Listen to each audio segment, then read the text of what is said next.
요한복음 11장. 나사로라고 하는 사람이 병이 들었습니다. 나사로는 마리아와 마리아의 언니 마르다와 함께 베단이라는 마을 사람이었습니다. 마리아는 주님께 향유를 붓고 자기의 머리카락으로 주님의 발을 씻어 주었던 바로 그 여인입니다. 마리아의 오빠 나사로가 병이 든 것입니다. 나사로의 여동생 마리아와 마르다는 예수님께 사람을 보내 주님께서 사랑하시는 이가 병이 들었습니다. 라고 전했습니다. 예수님께서 이 말을 듣고 말씀하셨습니다. 이 병은 죽게 될 병이 아니라 하나님의 영광을 위한 것이다. 이 병으로 말미암아 하나님의 아들이 영광을 얻을 것이다. 예수님께서는 마르다와 마리아 그리고 오빠 나사로를 사랑하셨습니다. 하지만 예수님께서는 나사로가 병들었다는 말을 듣고도 지금 계신 곳에서 이틀을 더 지내셨습니다. 이틀 후 예수님께서는 제자들에게 다시 유대 땅으로 가자고 말씀하셨습니다. 제자들이 예수님께 말했습니다. 하지만 선생님, 방금 전에 유대인들이 주님을 돌로 쳐 죽이려고 하였는데 다시 그곳으로 가시려 합니까? 예수님께서 대답하셨습니다. 하루 중 낮이 12시간이나 되지 않느냐? 사람이 낮에 걸어 다니면 그는 이 세상의 빛을 보기 때문에 넘어지지 않는다. 그러나 밤에 걸어 다니면 그 사람 속에 빛이 없으므로 넘어진다. 예수님께서 이 말씀을 하신 후에 이렇게 덧붙이셨습니다. 우리 친구 나사로가 깊이 잠들었으니 그를 깨우러 가야겠다. 그러자 제자들이 말했습니다. 주님, 나사로가 잠들었다면 낫게 될 것입니다. 예수님께서는 나사로가 죽은 것에 대해 말씀하셨지만 예수님의 제자들은 나사로가 정말로 잠을 자고 있는 것으로 생각했습니다. 그때 예수님께서 분명히 말씀하셨습니다. 나사로가 죽었다. 하지만 너희를 위해서는 내가 거기에 있지 않았던 것이 기쁘다. 이것은 너희들이 믿을 수 있도록 하기 위함이다. 그러나 이제 나사로에게 가자. 그때 디두모라고 하는 별명을 가진 도마가 다른 제자들에게 우리도 주님과 함께 죽으러 가자고 말했습니다. 예수님께서 나사로가 있는 곳에 도착했습니다. 그때 나사로는 이미 죽어 무덤 속에 있은 지 4일이나 되었습니다. 베다니는 예루살렘에서 약 3km 조금 못 되는 곳에 있었습니다. 많은 유대인이 오빠를 잃은 마르다와 마리아를 위로하러 두 자매에게 왔습니다. 마르다는 예수님께서 오신다는 소식을 듣고 예수님을 마중 나갔고 마리아는 집에 남아 있었습니다. 마르다가 예수님께 말했습니다. 주님께서 여기 계셨더라면 제 오빠가 죽지 않았을 것입니다. 그러나 지금이라도 주님께서 하나님께 구하시는 것은 무엇이든지 하나님께서 주시리라는 것을 알고 있습니다. 예수님께서 말씀하셨습니다. 너의 오빠가 다시 살아날 것이다. 마르다가 대답했습니다. 마지막 날에 있을 부활 때 제 오빠가 다시 살아난다는 것을 제가 압니다. 예수님께서 마르다에게 말씀하셨습니다. 나는 부활이요 생명이다. 나를 믿는 사람은 설령 죽는다 해도 다시 살 것이며 살아서 나를 믿는 사람은 그 누가 되었든지 결코 죽지 않을 것이다. 너가 이것을 믿느냐? 마르다가 대답했습니다. 네, 주님, 저는 주님께서 그리스도이시며 세상에 오시기로 한 하나님의 아들이심을 믿습니다. 마르다는 이 말을 하고는 집으로 돌아갔습니다. 마르다가 마리아를 따로 불러 말했습니다. 선생님이 여기 오셔서 너를 찾으셔. 마리아는 이 말을 듣자마자 바로 일어나 예수님께 갔습니다. 예수님께서는 마을로 들어오지 않으시고 그때까지 줄곧 마르다를 만났던 곳에 계셨습니다. 마리아와 함께 집에 있으면서 마리아를 위로하던 유대인들은 마리아가 일어나 황급히 나가는 것을 보았습니다. 그들은 마리아의 뒤를 따라 나오면서 마리아가 통곡하러 무덤에 가는 것이라고 생각했습니다. 마리아는 예수님께서 계신 곳으로 갔습니다. 마리아는 예수님을 보자마자 그의 발 아래 엎드려 이렇게 말했습니다. 주님, 주님께서 여기 계셨더라면 저의 오빠가 죽지 않았을 것입니다. 예수님께서 마리아와 마리아의 뒤를 따라온 유대인들이 우는 것을 보셨습니다. 예수님의 마음은 격한 감정이 들면서 몹시 아프셨습니다. 예수님께서 말씀하셨습니다. 나사로를 어디에 두었느냐? 그들이 대답했습니다. 와서 보십시오, 주님. 그러자 예수님께서 눈물을 흘리셨습니다. 그것을 보고 유대인들이 말했습니다. 예수님께서 나사로를 얼마나 사랑하였는가 보아라. 그러나 그들 중에는 안 못 보는 사람의 눈도 뜨게 한 사람이 나사로가 죽지 않게 할 수는 없었나? 하고 말하는 사람도 있었습니다. 예수님께서는 몹시 아픈 마음으로 무덤에 가셨습니다. 그 무덤은 입구를 커다란 돌로 막은 굴이었습니다. 예수님께서 돌을 옮겨 놓아라 하고 말씀하셨습니다. 죽은 나사로의 여동생 마르다가 예수님께 말씀드렸습니다. 주님, 오빠가 죽어 무덤에 있은 지 이미 4일이나 되어 냄새가 심하게 납니다. 예수님께서 마르다에게 말씀하셨습니다. 너가 믿으면 하나님의 영광을 볼 것이라고 내가 너에게 말하지 않았느냐. 그래서 사람들이 입구에서 돌을 옮겨 놓았습니다. 그때 예수님께서는 고개를 들어 하늘을 보시며 말씀하셨습니다.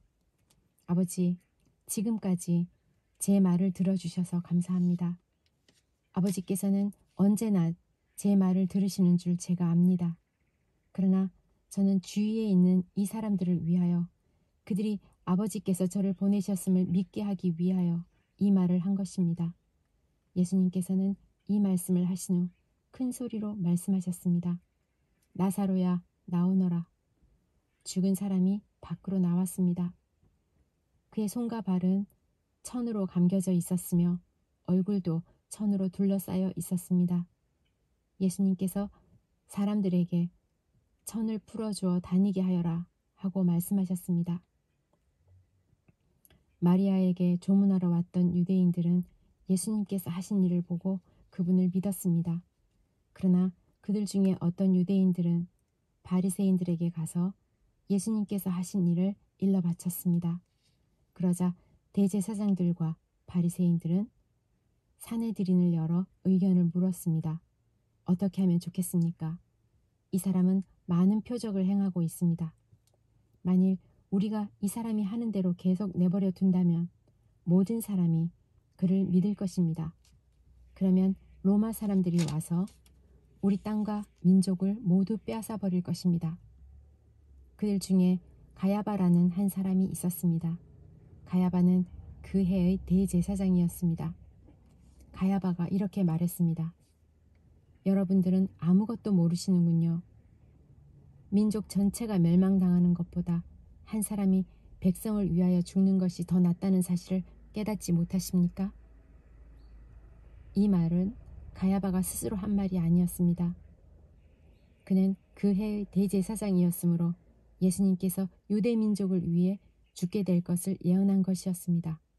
가야바는 예수님께서 유대 민족만이 아니라 사방에 흩어져 있는 하나님의 자녀들을 하나로 만들기 위해 죽으실 것을 예언한 것입니다. 그날 이후 유대의 지도자들은 예수님을 죽일 계획을 세우기 시작했습니다. 예수님께서는 더 이상 유대인들이 있는 곳에 공경연히 다니지 않으셨습니다. 예수님께서는 그곳을 떠나 광야 근처에 있는 에브라임이라는 마을로 가서 제자들과 함께 거기서 지내셨습니다. 유대인의 명절인 유월절이 가까이 다가왔습니다. 유월절이 되기도 전에 많은 사람들이 자신을 깨끗하게 하기 위해 시골에서 예루살렘으로 올라왔습니다. 사람들은 부지런히 예수님을 찾았습니다. 그들은 성전뜰에 서서 서로 물었습니다. 당신들 생각은 어떻소? 그분이 명절에 안 오시지는 않겠지요? 그러나 대제사장들과 바리새인들은 누구든지 예수님께서 계신 곳을 알기만 하면 반드시 자기들에게 알려달라고 명령을 내렸습니다. 그것은 예수님을 체포하기 위해서였습니다. 요한복음 12장. 유월절 6일 전에 예수님께서는 나사로가 살고 있는 베다니로 가셨습니다. 나사로는 예수님께서 죽은 자 가운데서 살리셨던 그 사람입니다. 그 집 사람들은 예수님께 저녁 식사를 대접하였습니다. 마르다는 음식을 접대하는 일을 맡았고 나사로는 예수님과 함께 식사하는 사람들 속에 있었습니다. 마리아가 매우 비싼 나드 향유 약 300g을 가지고 와서 예수님의 발에 붓고 자기의 머리카락으로 그 발을 닦았습니다. 그러자 그 향기가 온 집안에 가득하였습니다.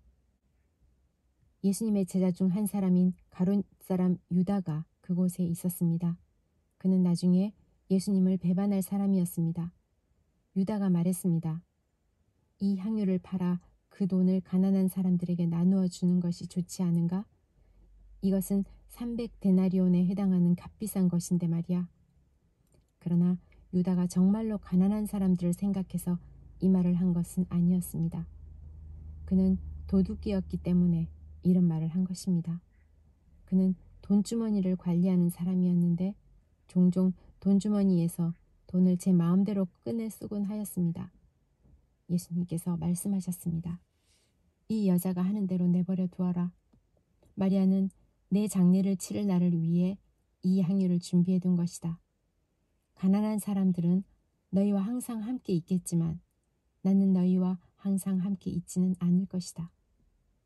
유대인들이 예수님께서 베다니에 계시다는 소식을 들었습니다. 그래서 그들은 예수님만이 아니라 예수님께서 죽은 자 가운데서 살리신 나사로도 보려고 크게 무리를 지어 그곳으로 왔습니다. 그러자 대제사장들은 나사로까지 죽이려고 모의하였습니다. 이렇게 그들이 나사로를 죽이려고 하는 것은 나사로 때문에 많은 유대인이 예수님께 가서 그분을 믿었기 때문입니다. 다음날 유월절을 지키러 온 많은 무리들은 예수님께서 예루살렘으로 오신다는 소식을 들었습니다. 그들은 손에 종려나무 가지를 들고 예수님을 맞으러 갔습니다. 그리고 외쳤습니다. 호산나, 주님의 이름으로 오시는 자에게 복이 있을 것이다. 이스라엘 왕에게 복이 있을 것이다. 예수님께서는 어린 나귀를 발견하시고는 성경에 기록된 대로 그 위에 타셨습니다. 시온에 따라 두려워하지 마라. 보아라, 너의 왕이 오신다. 그분은 어린 나귀를 타고 오신다. 예수님의 제자들은 처음에 이 말씀을 깨닫지 못했습니다. 그러나 예수님께서 영광을 받으신 뒤에야 비로소 이 말씀이 예수님에 관한 기록된 것이라는 사실과 사람들이 예수님께 이렇게 하였다는 것을 알게 되었습니다. 예수님께서 나사로를 무덤 밖으로 불러내시고 그를 죽은 자 가운데서 다시 살리실 때 예수님과 함께 있던 많은 군중들은 계속해서 예수님께서 행하신 일을 증언하였습니다. 이처럼 많은 사람이 예수님께서 행하신 이 표적에 대한 소문을 들었기 때문에 예수님을 만나러 나왔던 것입니다. 그래서 바리새인들은 자기들끼리 이렇게 말했습니다. 보시다시피 우리 계획은 하나도 성공을 거두지 못했습니다. 온 세상이 저 사람을 따르고 있지 않습니까? 유월절에 예배를 드리기 위해 예루살렘에 온 사람들 중에 그리스 사람들이 더러 있었습니다. 이 사람들은 갈릴리 벳세다 출신인 빌립에게 와서 요청했습니다. 선생님, 우리가 예수님을 뵙고 싶습니다. 빌립이 안드레에게 가서 말하였고 안드레와 빌립은 다시 예수님께 그 말을 전했습니다.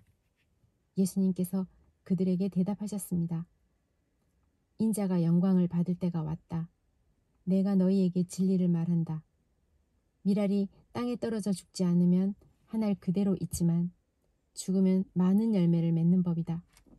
자기 목숨을 사랑하는 사람은 목숨을 잃을 것이지만 이 세상에서 자기 목숨을 미워하는 사람은 영원히 목숨을 보존할 것이다.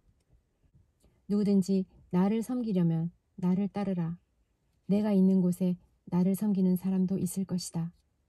나를 섬기는 사람은 내 아버지께서 높이실 것이다.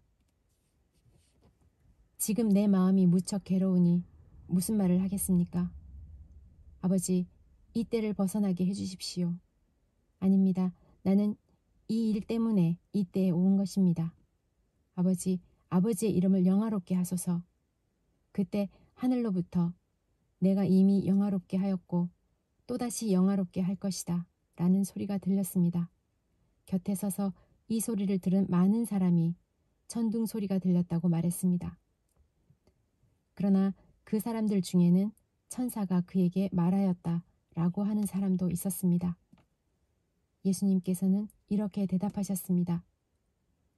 이 소리는 나를 위해서가 아니라 너희를 위해서 들린 것이다. 이제 이 세상을 심판할 때가 되었다. 이제 이 세상의 통치자가 쫓겨날 것이다. 내가 땅에서 들려 올라가게 되면 나는 모든 사람을 내게로 이끌 것이다. 예수님께서 이런 말씀을 하신 것은 자신이 어떤 식으로 죽을 것인가를 보이시려는 것이었습니다. 군중은 이 말을 듣자 이렇게 말했습니다. 우리는 율법에서 그리스도가 영원히 계실 것이라고 들었습니다. 그런데 당신은 어떻게 해서 인자가 들려야 한다고 말씀하십니까? 당신이 말씀하시는 인자란 도대체 누구입니까? 그러자 예수님께서 대답하셨습니다. 빛이 잠시만 더 너희와 함께 있을 것이다. 빛이 있을 때에 다니면 너희는 어둠에 사로잡히지 않을 것이다. 어둠 속에서 다니는 사람은 자기가 어디로 가는지 모른다. 빛이 너희에게 있을 동안 빛을 믿어라. 그러면 너희는 빛의 아들이 될 것이다. 예수님께서는 이 말씀을 하시고 그들을 떠나 숨으셨습니다. 예수님께서 이 모든 표적을 사람들 앞에서 행하셨지만 그들은 여전히 예수님을 믿으려 하지 않았습니다. 이것은 이사야 예언자의 말씀이 이루어진 것입니다. 주님이시여, 우리가 전한 것을 누가 믿었습니까? 주님의 능력이 누구에게 나타났습니까? 이런 이유 때문에 사람들은 믿을 수가 없었습니다. 다시 이사야 예언자는 말하였습니다. 주님께서 그들의 눈을 멀게 하시고 그들의 마음을 완고하게 하셨으니 그들이 눈으로 보고 마음으로 깨닫고 돌아와 고침을 받지 못하게 하려는 것이다.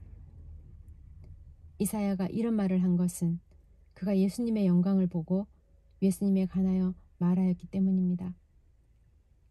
그러나 동시에 지도자들 중에서도 예수님을 믿는 사람이 많이 생겼습니다. 하지만 그들은 바리새인들 때문에 예수님을 믿는다고 고백하지는 못했습니다. 그들은 회당에서 쫓겨날까 두려워했습니다. 그들은 사람에게 칭찬받는 것을 하나님께 칭찬받는 것보다 더 좋아했습니다. 그때 예수님께서 큰 소리로 말씀하셨습니다. 나를 믿는 사람은 나를 믿는 것이 아니라 나를 보내신 분을 믿는 것이다. 나를 보는 사람은 나를 보내신 분을 보는 것이다. 나는 세상의 빛으로 왔다. 나를 믿는 사람은 누구든지 어둠 속에 머물지 않을 것이다. 내 말을 듣고 지키지 않는 사람이 있다. 그러나 내가 그 사람을 심판하지 않는다. 그것은 나는 세상을 심판하기 위해서가 아니라 구원하기 위해 왔기 때문이다. 나를 저버리고 내 말을 받아들이지 않는 사람을 심판하실 분이 계시다. 내가 한 이 말이 마지막 날에 그를 심판할 것이다. 내가 한 말은 내 스스로 한 말이 아니다. 나를 보내신 아버지께서 무슨 말을 해야 할지 또 어떻게 말해야 할지를 내게 명령하신다. 그리고 나는 그분이 하신 명령이 영생이라는 사실을 안다. 그러므로 내가 말하는 것은 무엇이든지 아버지께서 내게 그렇게 말하라고 말씀하신 것이다.